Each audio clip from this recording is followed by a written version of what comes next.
nutrition and mindfulness in the field.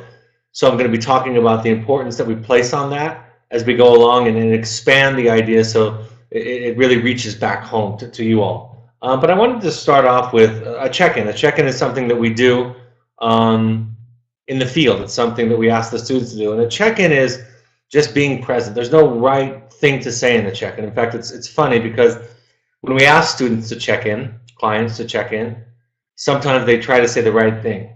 And then if we notice that, if we sense that they're just trying to give us an answer that they think that we want to hear, we pause and ask for a deeper, more honest and authentic answer. And sometimes they might be thinking about a boyfriend or girlfriend at home. They might be thinking about the meal that's coming up. They might be thinking about baseball for all I know. And part of what we say to them is okay. Like, not everybody's present all the time. And so we want you to be kind to yourself. So we want you to be present with yourselves. Having said that, where I am right now is I just finished a 3-day professional men's retreat. This is 8 men, a co-facilitator, and myself. And the fascinating thing that came out of it for me in watching and creating space for these professional men is that everything in their work, their stress, their compassion fatigue, the challenges that they're having with their children, their current relationships, everything that's going on in their life, they were able to make a connection back to their family of origin. Right? It's a constant theme. And many of them in the work that we do, because we do these kind of psychodrama workups, we do these empty chair techniques where you're talking to an empty chair, might be your mother or your father or your child or your anxiety. The fascinating piece of work that I saw often is they would bring their parents into the work, even if the challenge, the crisis, the grief, the difficulty that they were carrying around day to day was with somebody that was in their current circle, in their current relationship, maybe the family of procreation that they have, or even somebody at work. And I say that because it's a remarkable process to watch. And I can't tell you how valuable I think it is for helpers to work on their own healing. And where that really translates to you all, how that applies to you all, it's the same kind of work. Everything in my experience has taught me, as a therapist and running therapeutic programming, everything has taught me that the helpers and the parents can benefit from as much work. And almost, you know, I say this sometimes, that spending 1 hour with a parent feels like the value of spending 5 hours with the child. And it's not because it's a simple cause and effect relationship where the child is merely the result or the outcome of the parent's wise or unwise, healthy or unhealthy decisions. But it's because when that parent gets the grounding, when that therapist gets the grounding, when they get more healed, more centered, when they work on their anxiety, stress, fear, guilt, they're simply able to be more present and hear and respond to the needs of the other person. So I just want to share that with you because that's in my consciousness. That's where I am right now. And I'll tell you something else. It's a wonderful, wonderful gift to be able to do what I do and to be able to provide this for professionals, and I believe in it. And it's work. Like, it's holding space for people. It's not effortless. You get better and better at it, but it takes a lot of work. And so I was reminded of that as I came out of it today, emotionally feeling that drain. And one of the first things I did today is, I didn't have my therapy appointment until Fridays. I made my therapy appointment. I contacted my therapist, and I was able to find a spot today because I needed a place to be held, to be seen, to be understood. Right? The same kind of thing that I've been providing people. And I need to practice balance. So while this broadcast is not on self-care necessarily, it's on mindfulness, I thought it appropriate to kind of share and check in where I'm at. I'd be present with you. And also share with you, I think, the relationship between the work that we're doing with professionals and parents and how those are so similar and what kind of impact it can have on a child. So with that long preface, I'm going to go into tonight's topics. First of all, I love this quote about enlightenment, and I think it relates to the idea of mindfulness that we're going to talk about tonight. Enlightenment is a destructive process. It has nothing to do with becoming better or being happier. Enlightenment is the crumbling away of untruth. It's seeing through the facade of pretense. It's the complete eradication of everything we imagine to be true. And I think that is something I've heard from, of course, students and clients, and something that I've heard from parents, right? That those things, that those assumptions that I came to, when I realized, when I challenged one of them, it opened up everything. And sometimes that's initially frightening because our truths, the rules, the way things are, make us feel safe. And when those get removed, it can be very frightening. There's no guardrail anymore to keep us on the path, and we start wandering everywhere. I say to therapists often, part of becoming a practiced therapist is to unlearn some of the things that they taught you in graduate school, right? To learn the art of therapy, to learn your version of therapy, to learn about yourself, and have that be an essential and important part of the equation. And so this idea of mindfulness, I want to expand it. I think many of us think about mindfulness, and we have in our minds an image of somebody sitting in the lotus position in silent meditation, focusing on their breath and trying to have a nothing mind, an empty mind, no thought. And that is one practice for mindfulness. And there are many, many others. And I think there's some that are so practical that all of us do that we don't even think about. I want to tell you the story about an ultra runner. When I was, a few years ago, when I was running marathons and Ironman triathlons, I had a friend who was an ultra runner. He ran long distance races, 100-mile, 200-mile plus races.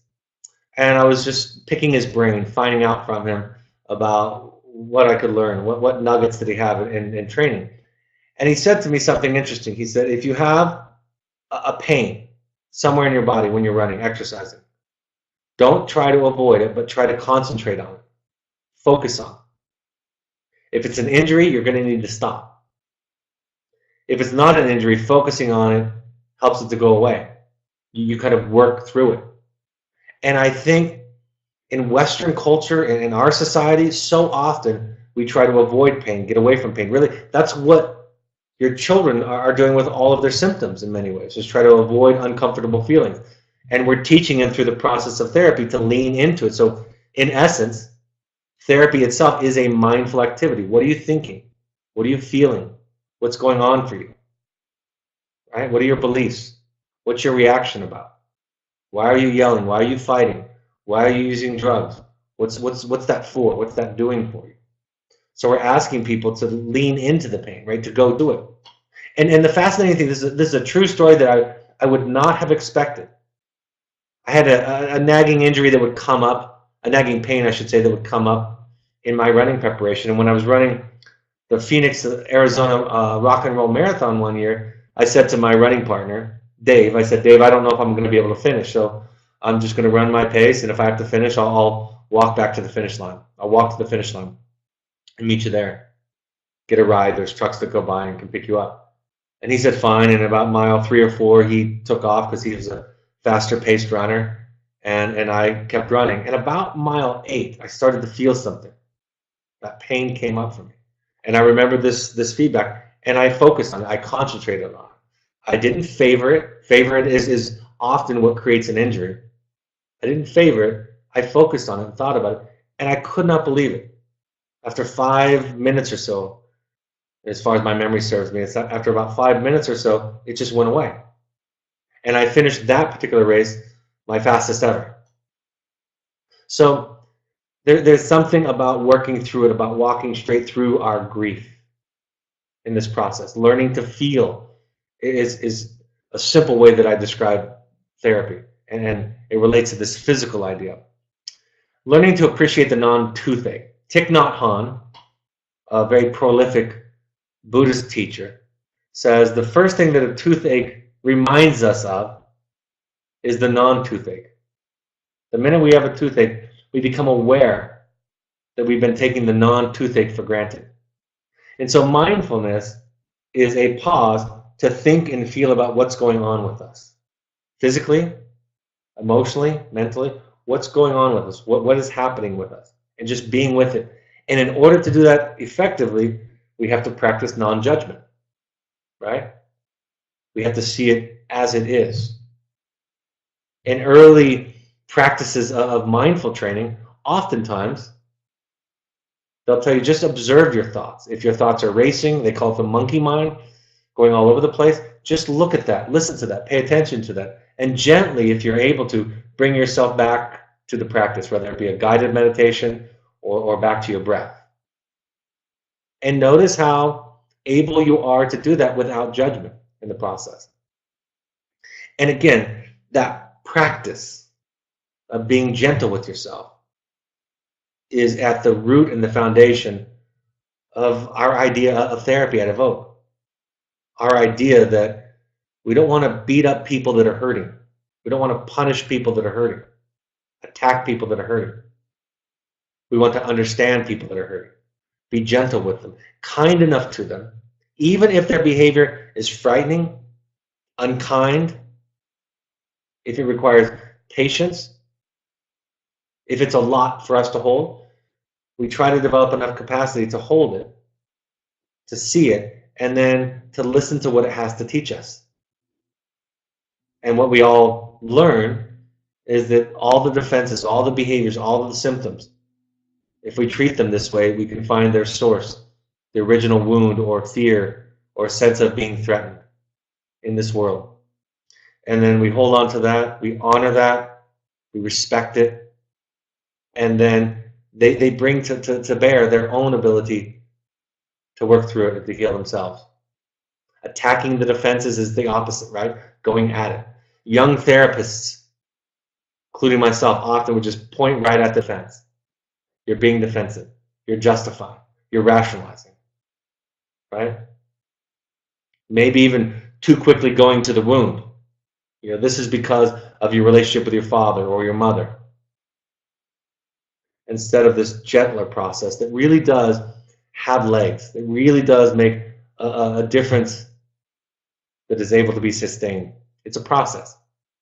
So learning to appreciate the non-toothache is the idea of paying attention to things when they don't hurt.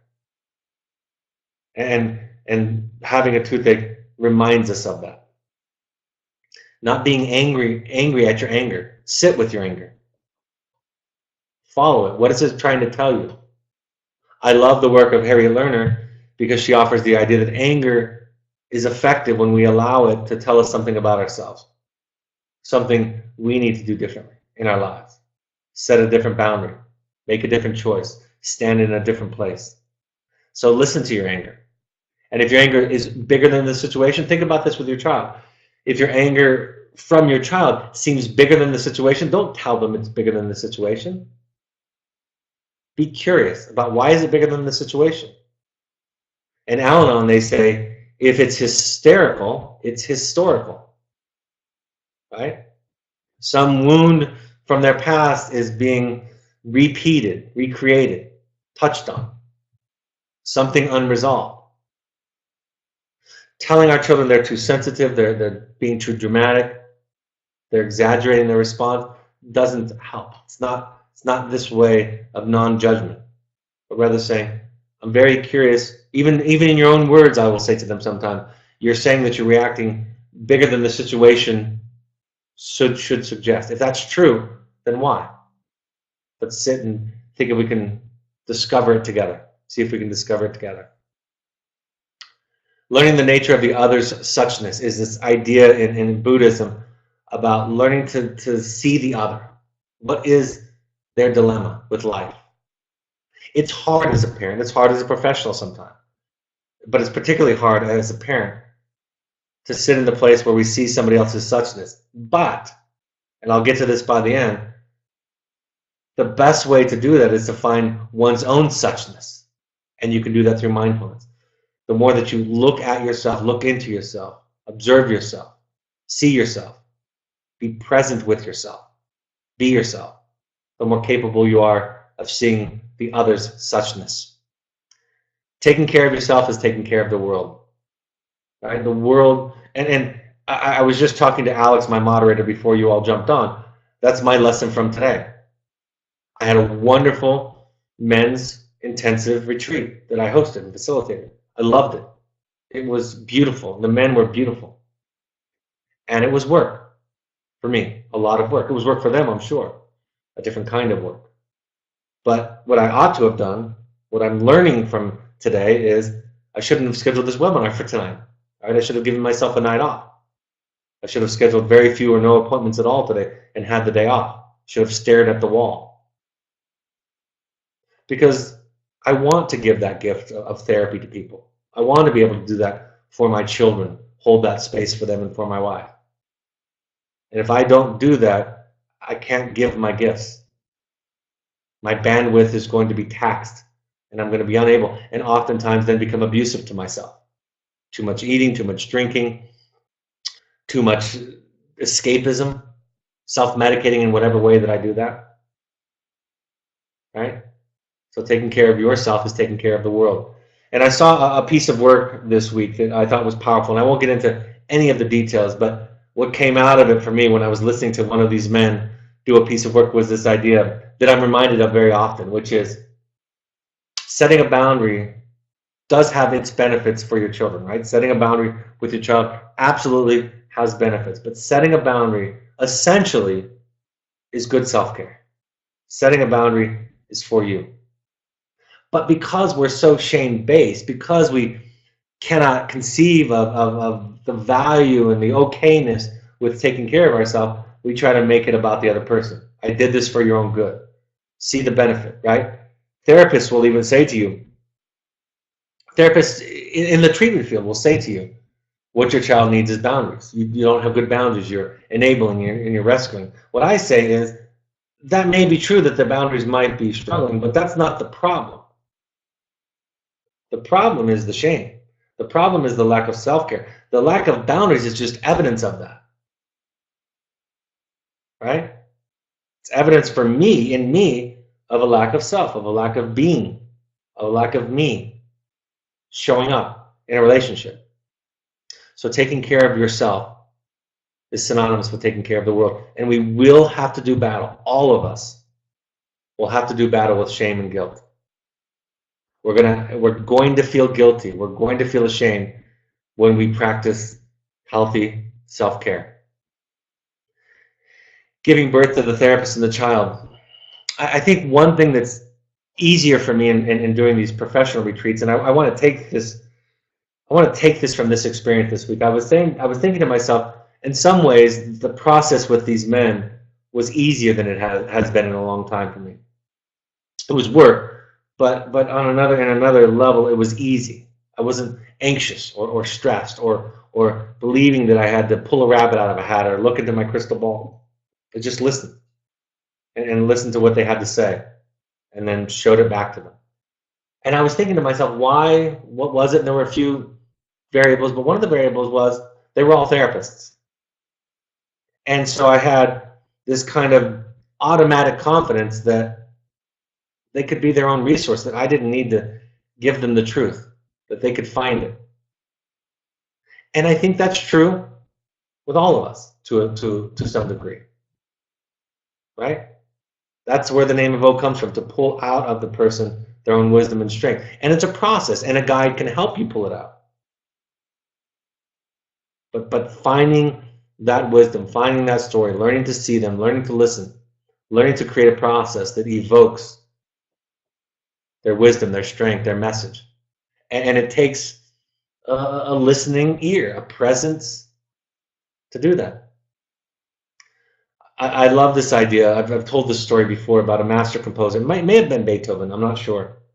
But this story is told that this master composer played a beautiful sonata before the king and the court. And somebody asked from the court, what did that mean? And the master composer sat down and played it again. This idea of just being with it. A Buddhist teacher is famous for when he was asked the question, what's their dogma? And he responds, we don't have dogma, we dance. Right? We just are. That's our practice, to be. I had a professional retreat that just came to me years ago at a previous company. where we're supposed to come up with mission statements for ourselves. And I was thinking about mine and thinking about making it simple, and I finally came up with to be. I want to just be me, right? Be okay with that. And then with that would come, of course, all of my wisdom, all of my love, all of my compassion, all of my limitations. But I wanted to that was what I was striving was to be. And I got scolded for that I didn't understand the assignment. Didn't understand what I was being asked. I still hold to it though, as you can see. We adjust the diet. This slide is off. We adjust the diet for religious and dietary restrictions. That should have been on another slide. I apologize. So some other practices: yoga, tai chi, guided imagery. Learning to there can be somatic and body work, right? Learning to feel what your body's trying to tell you, where you're storing your fear, your pain. Going to it, concentrating on it, and try to listen to it. It sounds very hokey to some people. It sounds very new age, but there is emergent science, and I will share some with you tonight. There's emerging science that is catching up with this intuitive, thousands of year old practice. I read a book years ago called Living Your Yoga. The idea that yoga is a practice. We go to a yoga studio, or we might do yoga at home, self-directed. But it really is a way of being with yourself, loving yourself, non-judgment. When I go to yoga, I am drawn to try to compare myself to the woman or gentleman next to me who looks much better than I do at the pose. And the fact that I can only do some poses halfway or a quarter of the way. And I want to go to that judgmental place. I don't want to even show up sometimes, because that person who's much more practiced at it than me is going to trigger in me that shame that I need to measure up. And most of the yoga instructors I've had are wise enough teachers to be gentle with me, to tell me that I can be where I'm at, and to gently evoke in me that kind of compassion for myself. These are tools that they can take with them, which I love, right? People always ask, what do you give them that lasts? There's the communication tools, right? There might be anger de-escalation tools, lots of ideas, reframes, but taking the mindfulness practices with them can be helpful. Mantra and affirmation meditations. That's one meditation that I use very often when I'm feeling very anxious, worried, when I'm worried about how I'm going to be viewed or how I'm going to perform, or when something is unsure in my life. I try to repeat the mantra, I'm going to be okay, everything is going to be okay. I haven't experienced so far that everything's okay. I've had very tough times, I've had losses, I've had stressors, but I'm okay. And I forget that sometimes, so I have to remind myself of that. And we ask kids to develop their own. Body scans, mindful walks, quiet walks, just asking them to be present with themselves and silent. Mindfulness moments can be called in some of the groups. The group stops what they're doing and spends a few seconds, typically anywhere from 10 seconds to a minute, observing whatever thoughts, feelings, bodily sensations they might be having at the moment. They're giving a chance to speak out loud on what is going on for them.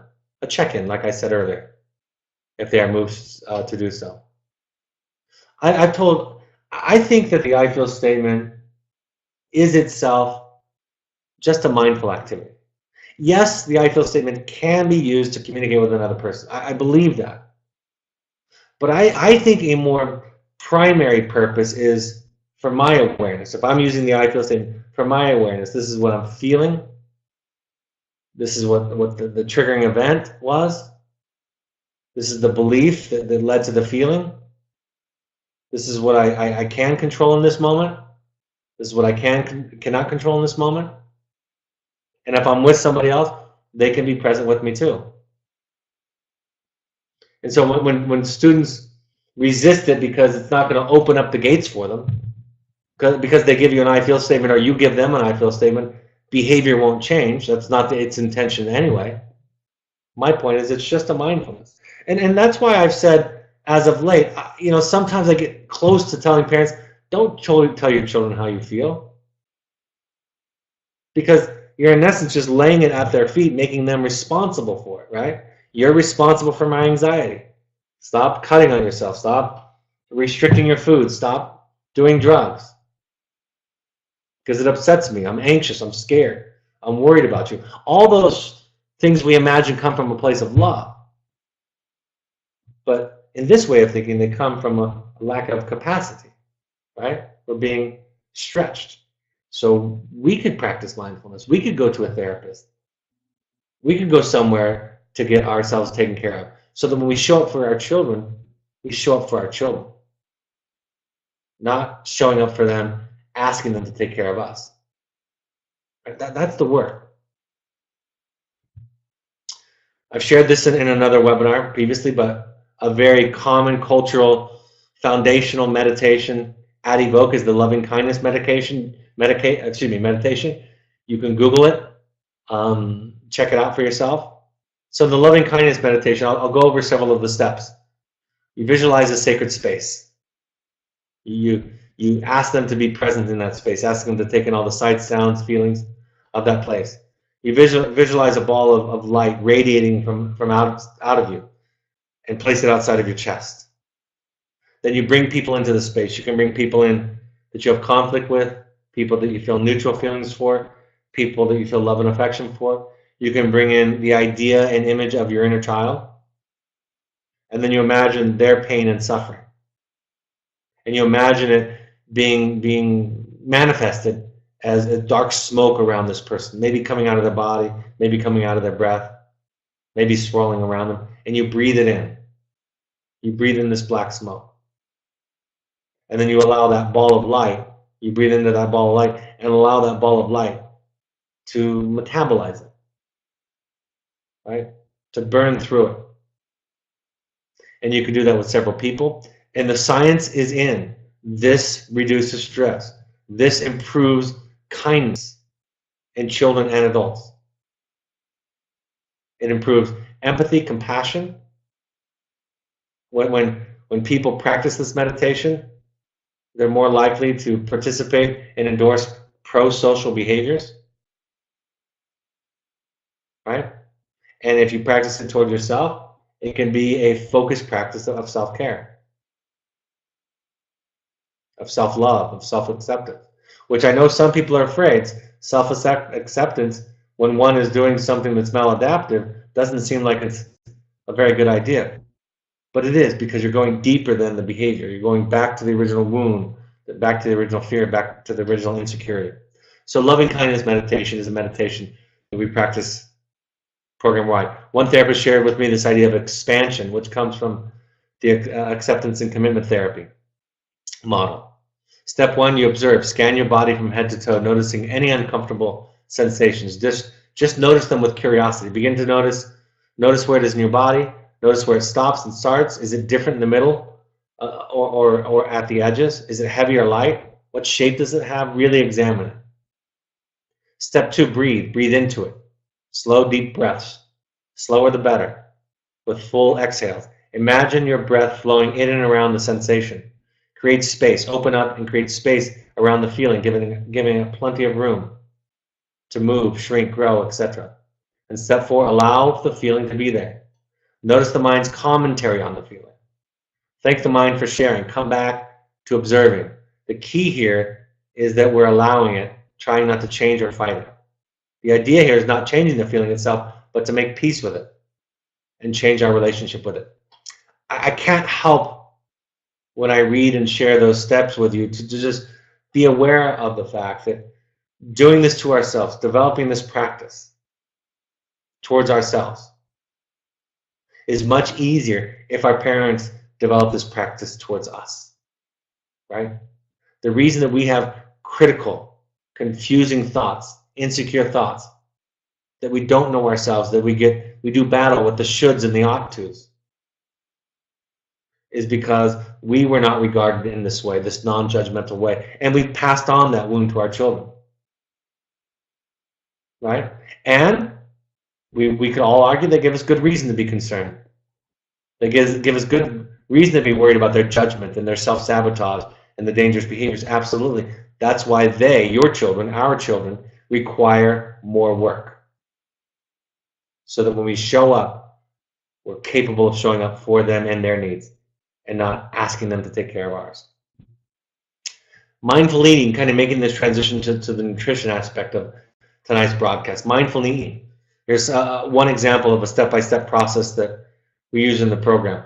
Choose a piece of fruit that you enjoy. Take a moment and simply notice the fruit. Notice the color, shape, texture of this food. Pick it up and examine it closely. Put it close to your nose and inhale its aroma. Now close your eyes and slowly take your first bite. Let the flavor unleash in your mouth. Chew it very slowly, noticing the texture and how your teeth bite into it. Continue eating in this manner. When you are finished eating this piece of food, notice any aftertaste. Sit quietly and express gratitude for such a lovely, sensuous experience. One of the challenges, it's not the only thing, one of the challenges in our culture with our relationship with food and weight in our bodies is we don't mindfully eat. Right? We eat while we drive. We eat while we watch television. And those of you who've traveled to Europe know this, or even if you haven't, you've heard this. The amount of drink holders that we need in our cars because of the way that we eat is significantly higher than those in other countries because they tend to be more mindful eaters as cultures, tend to be more mindful eating cultures. And ours, we're not. We don't pay attention to it. So eating disorders themselves, in some ways, can be treated with this tool in connection with other tools and ideas also, but it can be a part of it. We won't overeat as often.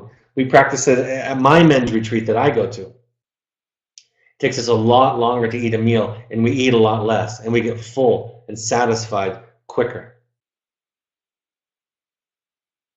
It takes 45 minutes to eat a small breakfast when we do it in this manner.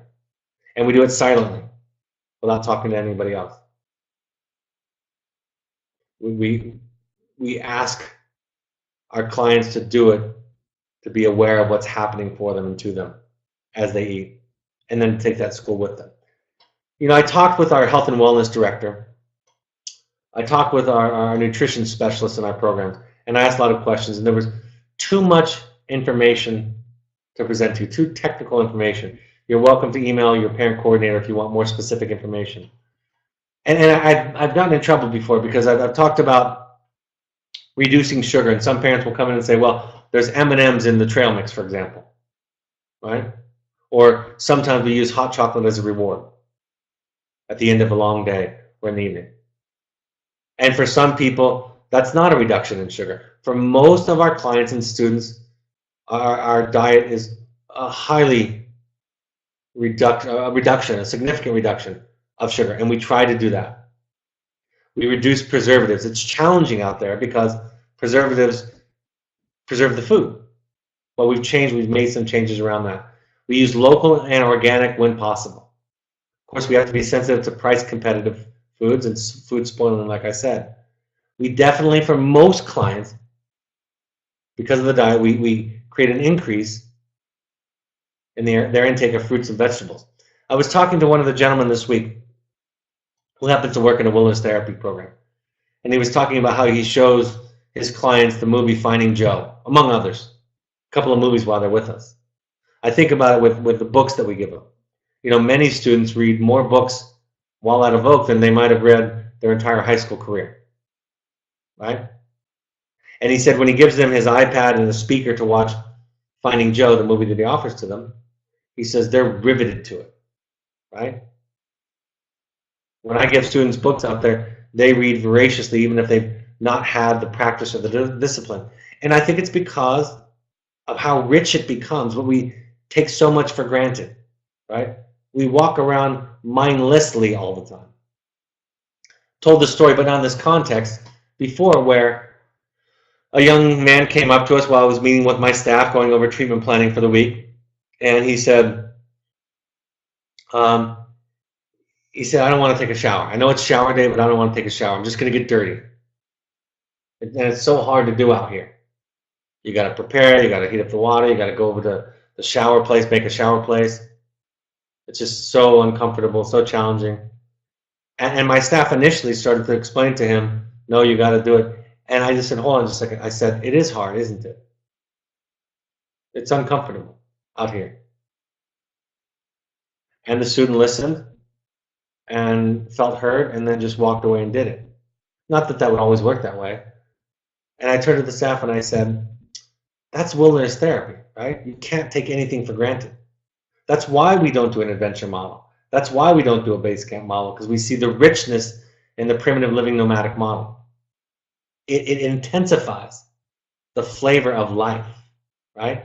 Reading a book then becomes a rich experience where when we're so stimulated by screens and stimulus in our day-to-day lives, we don't take time to see the richness of something like a documentary on happiness or a book on anger. But I was talking about fruits and vegetables. They become more tasty. They become more desirable.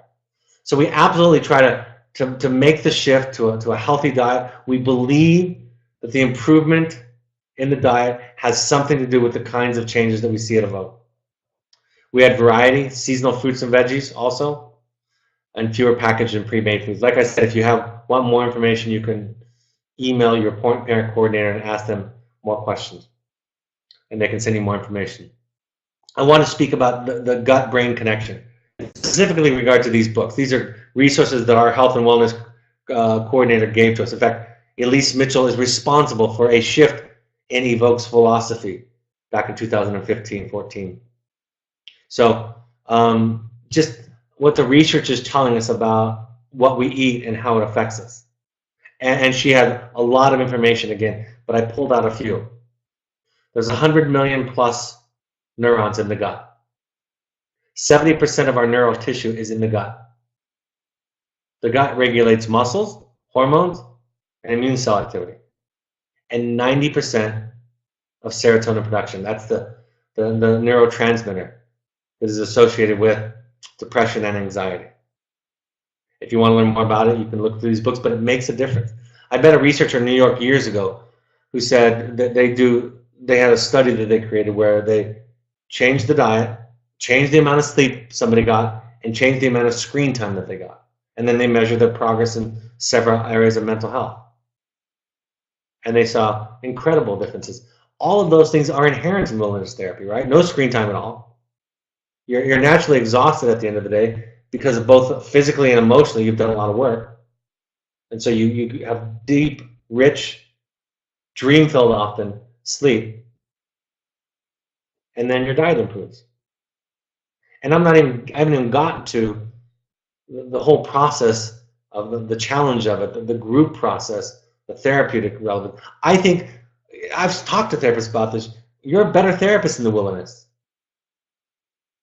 And I'll take this back to mindfulness because I had a therapist years ago who worked with us, went away to work at a residential treatment center, and then came back to work with us. When he came back to work with us, he brought 2 clients with him because they were almost done with their stay. But instead of finishing up a month or 2 there, they would finish up a month with us. And he had the blessing and suggestion actually of his treatment program to do that. They thought that was a better move for the family. So he brought the students with him. And this one student who had often blamed and been stuck in his blame, right, being a victim, came into session, and after a few moments, Dave, the therapist, said, I guess I'm just done. We'll just talk next week because we've already had this discussion 100 times. And as Dave stood up to go away, the student said, stop, don't leave. Okay, I'll talk. I'll work at it with you. And it wasn't a threat, it wasn't manipulation. Dave was just, it wasn't going anywhere. But because of the wellness experience, because of how it intensifies everything, he realized he wouldn't get to see Dave for a few days. And he wanted it, right? It sweetened everything. It made everything more flavorful. So in conclusion, what does this have to do with you? Of course, it shares with you some of the things they're working on. but it applies. It can apply to your life. The first idea, of course, is expanding your idea of mindfulness. It's more than just breathing silent meditation. Learning to lean into the pain and the unwanted feelings in our lives, and the healing that happens to that both with a mindful practice and with psychotherapy. Developing awareness, right? Increasing awareness. It's related to developing a healthier and more complete and integrated self, right? Making friends with your darkness, making friends with the things that shame wants to prevent you from making friends with in yourself. Provides tools for clients that transfer out of the back country and into the front country, as they say. Remember that therapy itself is a mindful practice. It's not a silent one, but it's a mindful one. And you can try it. A daily reader, a mantra meditation when you're feeling anxiety. Therapy yourself, going to meetings, sharing what's going on for you. All of those mindfulness practices. Breathing meditations can help you. Loving kindness meditations can help you.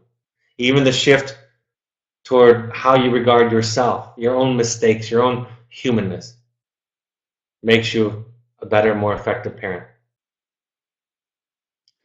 And I said this earlier, but the idea that there's a relationship between a mindfulness practice and healthy attachment. If we all had healthy attachment, this would all be easier for us. We would know that we're okay. We would be honest and authentic in our relationships. We wouldn't be taken advantage of. We wouldn't be confused or questioning so much. We would know ourselves. We would speak our truth. Shame wouldn't prevent us. Guilt wouldn't prevent us from doing the right thing like they do now. And the impact that that personness, that suchness, would have on the other people around us would, of course, be very positive. All right, I'm happy to take any live questions that have come in. So, first question. Taking care of yourself is taking care of the world. My eyes popped out of my head at your comments. I learned more about the importance of self-care on my daughter's last visit home. She experimented with some autonomy, and the struggles between me and my husband were heightened. I was struggling in so many ways, but for the first time in a long time, I was able to say, I need to meditate right now, and I need some time. My husband is not in tune with this practice. From doing work, I was able to do this for myself anyway. I was also able to not accept invitations to arguments, not from a place of retreat, but from a place of self-care. Thank you for all that you do. Thank you so much for sharing with me and with us, with other parents, the impact that it has on your life. And I'm going to give you 20 seconds of just my passion. This is stuff will change the world. It will change your world. And it will have ripple effects. And it's not intuitive. And I urge you to do your own work. Not out of a place of shame or fear or guilt, but out of a place of love. Love for yourself. Maybe it starts with love for your child. And the whole equation changes. So thank you for sharing with us an example of how it's happening in your life. Next question. Is psychotherapy without mindfulness and body awareness lacking in helping me? No, I think psychotherapy itself is mindfulness. Right? Psychotherapy itself is going into a room and a therapist saying, if they're adequate, saying what's going on for you. And then you share with them any crazy, neurotic complaint that you have about the world, about your child, about life, about yourself, about anything. And they hear you, and they understand you, and they find you. And in finding you comes the healing. And then whatever your neurotic behavior is, you work more on healing and grieving the wound than on behavioral change. Just like we talk about with our children. So if it's adequate psychotherapy, it is a mindfulness practice. Even if they don't use what we associate with typical body work or typical mindfulness exercises, it in itself is a mindfulness practice. I also got that from a book by Thich Nhat Hanh called Mindfulness and Psychotherapy. I did a broadcast on that also. It's an audio book, by the way. It's not in written form, so you can find it on Amazon, Audible, or wherever audiobooks are sold. Mindfulness and Psychotherapy by Thich Nhat Hanh. All right. All right, let's do some upcoming events and then see if there are any other questions. We would like all parents to go to 6 12-step support groups. I loved what some of the men commented on this week. They said it was nice for all of us to do this work that we ask other people to do. It gives you empathy. You walk into a room, you're exposed and vulnerable and scared and anxious. You have all the same thoughts that all of your children have when they get sent to us. All of these broadcasts are, of course, available on the podcast app. So on the iPhone or an iOS device, just go to the podcast app and search Evoke Therapy Programs. If you have an Android device, download the SoundCloud app, or on a computer, any computer, you can go to soundcloud.com and search Evoke Therapy Programs. Twitter and Instagram, find us at Evoke Therapy. Facebook, search Evoke Therapy Programs. You can find the Evoke Family Foundation on Facebook. This is an organization that helps parents give back to people who can't maybe afford or get treatment. New content is constantly on our Evoke Therapy blog. My book, The Journey of the Heroic Parent, is a journey through, in some ways, this work that I was talking about today, being present with yourself, developing a self, and then being present with your child as a result of that. Currently, it's not available in the Amazon warehouse, so just click on the new icon under the paperback, and you can order it from Evoke Therapy Programs. You can also buy a Kindle version or an audio version. The next intensive, I think there's a couple of spots left. If any of this makes sense to you, if you want a deeper dive into this, you want to do something courageous that you've asked your child to do, come to Finding You. Right? Finding You is a 4.5-day intensive search into self. The next one is June 6th to 10th. I think there's a couple of spots. August 15th through 19th after that. Finding You 2, we just announced, is coming October 10th through 14th. So those spots will go according to how people respond. If you want to come to Finding You 2, let us know by emailing us at intensives@evoketherapy.com. Coming soon, we're going to create an intensive for graduates of our program, students and clients, 18 and older. Even if they weren't 18 when they were with us, they can come if they've turned 18. So we're going to create an intensive for our alumni. And then, of course, private family intensives can be created for your family, 2.5 to 4.5 days. We have groups, like I just shared with you, for professionals, therapeutic professionals. So there's a women's group coming up May 20th through 22nd. That was full. There may have been a spot that opened up. We might have had somebody that canceled. So contact us if you're interested at this one or a subsequent one. And then I know there are spots left in the June 10th through 12th men's workshop. Parent support groups. Next one's coming up May 12th, this Saturday in Seattle. I'll be in Denver May 14th, 7 to 9 p.m. Invite your friends to either one of these. These are smaller areas for us, so we're opening it up to anybody that wants to come and do any kind of parent work. And then I'll be back in New York City on Monday, June 4th at my usual location, 7 to 9 p.m. In Midtown at CUNY, City University of New York. Email melanie@evoketherapy.com for more information or to RSVP to those. The next workshop, we would like all current families that can come to the next workshop. It's at Entrada, June 23rd and 24th. If you can combine that with a visit to your child, talk to your therapist about that, your child's therapist, and see if that's appropriate. Contact Gail@evoketherapy.com for more information. Pursuits trips are adventure trips for families and young adults. Think of therapy light, sober fun, 7 to 14-day trips, any kind of recreational activities. And then I'm happy to take any live questions on any topic. Is this alumni intensive that I just mentioned, is this new to Evoke? Absolutely, it's new to Evoke. Right? I just thought of it 2 weeks ago, so we have never done one, and I've been asked for years. Again, I'm probably going to do it the same way that we did with the Finding You. I'm going to send out an email, Finding You 2, excuse me. I sent out to all graduates of the Finding You program and asked if they would be interested in certain dates, and we got a great response, so we put it on the calendar. I'll do the same thing with the alumni, where I'll send it out to all of our graduates in the last 3 years. That's a huge list, and ask if any are interested in certain dates. So Another question comes in regarding internet cults, how to handle post-wellness. I haven't seen that topic. Thanks so much. My son is 15. It's a complex question. I've actually had a situation with that, with a former client of mine, and worked with a parent on that. The vulnerability around a cult, right? The vulnerability around a cult is a vulnerability. That's what we treat. What's the vulnerability? A lack of self, right? An insecurity, wanting to identify with something bigger, being drawn to something that gives one a sense of power and sense of safety because of the rules and the sacrifice that is required. So, in a way, and I can't do it justice in just the question and answer period, you lean into the womb.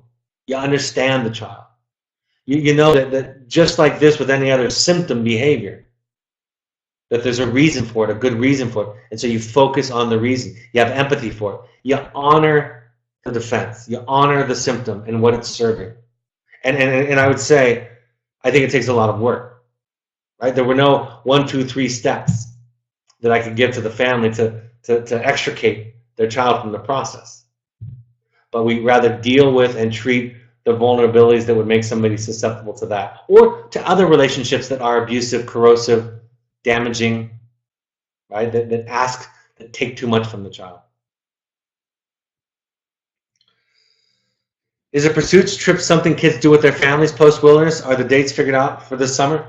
Right now, we don't have any scheduled trips, but they're customized. So we've had families do wilderness and intensives and pursuits. So you just email us and you say, we'd love to do fly fishing, mountain biking. We'd love one of your trips to Nepal or Central America to do service and some hiking and trekking. You just kind of tell us what you're looking for, what are the ages, how long you want to be gone, and then we set up a trip for you with our guides, and then we take care of all the logistics. And we send somebody along with you, so it's not just the fun, but you're processing at night. You're talking as a family. You're creating teaching moments and putting them under a magnifying glass, if you will. So they're customized right now. We do have some specific trips that were designed so you can do those, or you can create one on your own. And really any country in the world where we're capable of going. And then it looks like the last comment is, thanks, Brad, for all you do for kids and families. You help us complete ourselves. It is my therapist. Thank you. You're welcome. My therapist said to me today when I was talking about this kind of self-care issue, and we were describing it, and she was saying, you know, for her, and I relate to her, I just want to do for you what someone did for me. That's all I want to do. Somebody, specifically my therapist, and to some extent my wife, showed me compassion, saw me, found me. And I'm not easy, right? I take up a lot of space. I'm difficult. I have lots of cranky feelings, and I'm impatient and controlling and neurotic and all kinds of things. And so somebody saw me. And in finding me and seeing me, I realized that I was okay. That I wasn't the problem that I thought I was. I had wounds and mistakes and imperfections, but when I felt found and seen, it healed so much of me. So I just want to do that for you and for your children and for professionals. I just have to make sure in the process that I take good care of myself, because I can't do it if I don't do that. The next webinar, the next broadcast will be next Wednesday, May 16th at 7 p.m. Mountain Time, and it's getting the support. It's one of the very first webinars I did in 2007. Getting the support you need and deserve. So we'll be revisiting that next week. So thank you for joining us tonight. Thank you for and on behalf of your children for your willingness to step into something. It's the best way you can honor them and their work. It's the best way you can encourage their work, is to meet them in this place where we're all trying to get healed. So have a great evening. Thank you for joining us tonight, and I'll talk to you next week. Bye-bye.